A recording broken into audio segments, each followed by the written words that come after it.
Thanks, Senator Manchin. Just to follow up on Senator Manchin's first question, kind of a series of short questions. If you just kind of respond briefly. The United States is the world's largest oil and natural gas producer. Just a fact. On balance, is that a good thing or a bad thing? It is a good thing, and I look forward to working with you to make sure that it's clean and reduces GHG emissions. The United States has, if not the lowest, then among the lowest energy prices in the developed world. Again, on balance, a good thing or bad thing? Good thing, of course. Jobs in oil, natural gas, and coal sectors pay well above the national average. On balance, good thing? Good thing, of course. Largely because of hydraulic fracturing, U.S. emissions are now at the lowest level since the early 1990s. On balance, good thing? Bad? Yes. And U.S. oil exports, natural gas exports, coal exports to other countries make us influential suppliers in the global energy markets. Good thing? It's important to be influential in the global energy market, yes. So last week, the Biden administration issued a 60-day ban on oil, gas, coal leasing, and permitting on federal lands and waters. Half of the state of Wyoming is federally owned. Alaska, it's a lot higher percentage than that. Did President Biden or his advisors seek your counsel on the ban? I knew that it was coming. It was part of the campaign promise of President Biden. Did you encourage him to issue the ban then? I didn't have a specific conversation with him about it myself. Yeah, a long-term ban on oil gas leasing is going to cost about 62,000 jobs in New Mexico, and we have the senator from New Mexico here, about 33,000 jobs in Wyoming, 18,000 jobs in Colorado. A long-term ban is going to cut revenues to New Mexico and Wyoming by hundreds of millions of dollars, which these states use for K-2 public education, other essential services. I'm just curious how a long-term ban consistent with the president's goal of unifying our country and putting Americans back to work and helping our economies grow, how is that all consistent? I think the president's plan of building back better, which would create more jobs in energy, clean energy, than the jobs that might be sacrificed. But I will say this, no job, we don't want to see any jobs sacrificed. And that's why this, when you opened up your remarks, sir, your remarks about technology were so important. This is why reducing GHG emissions is so important in the fossil fuel arena. The moratorium on public lands, I know for those states that have these jobs in abundance, this is something we're going to have to work on together to ensure that people remain employed. But I will say that the licenses that currently are operating are not going to be disrupted. They will continue to operate.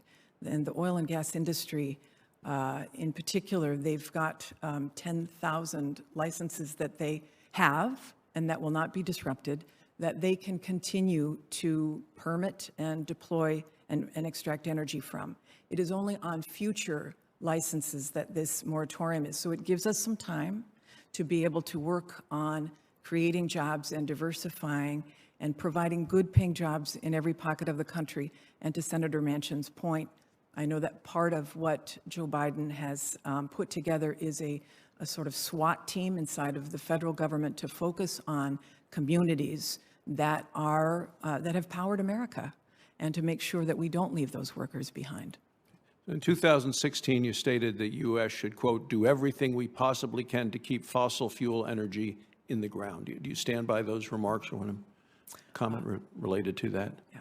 I think it is important that as we develop fossil fuels, that we also develop the technology to reduce greenhouse gas emissions. You know, in December of 2020, December 29th, just a little month ago, USA Today published an op-ed entitled, "Jennifer Granholm's Energy Record in Michigan Should Frighten America." The op-ed alleges that as governor, you directed hundreds of millions in taxpayer dollars to battery, solar, other green energy companies that failed to deliver on their job creation promises. One of the highlights that they talked about, one of the examples was A123 Systems, an advanced battery company, promised to create 3,000 jobs.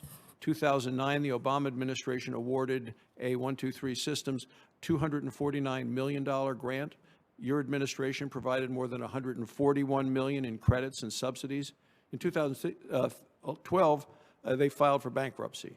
Later bought by a Chinese company, restructured in federal bankruptcy court, and stopped manufacturing in Michigan altogether. In short, American taxpayers spent close to $400 million to subsidize a technology transfer, basically, to the Chinese. So based on this record, can you provide us something in terms of what confidence that we should have if you are confirmed that you will be able to invest U.S. taxpayer dollars wisely? Thank you, Senator. First, that article is incorrect. In Michigan, we have something called the Michigan Economic Growth Authority that offers tax credits to firms that promise to build, create a certain number of jobs. But if they don't get the funds. And so in Michigan, because of the way that tax credit is structured, we don't pay out if firms don't deliver. I'm really proud, actually, of my record in Michigan in terms of seeding the area for battery technology. As I say, 1/3 of all battery facilities now in North America are in Michigan as a result. We should not be wasting taxpayer dollars. There's no doubt about that. And the money that was the loan guarantee program that the Loan Program Office at the Department of Energy is responsible for. They too, in fact, in Michigan, for every dollar in tax credits that we put out, we got $2.30 back in investment. And that's the kind of return that we should be looking for. The taxpayers of the United States have received $500 million back from the loans that the Loan Program Office has given out. And I hope that we don't look at some failures along the way as a reason not to invest in technologies that banks are not going to invest in because they haven't been deployed yet. And this is why I think the Loan Program Office is a huge opportunity for all of your states to be able to see technologies deployed.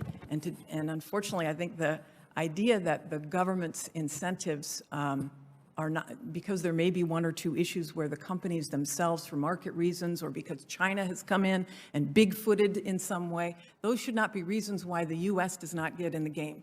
We better believe that China is in this game. They are aggressively competing. States individually are bringing a knife to a gunfight, and without a federal partner in making sure that we can get these jobs in America, then we will be losing globally. So I hope that we can work together to ensure that the Loan Program Office and the state programs across the country are successful and are supported and in partnership with the private sector to make sure that we create jobs for people.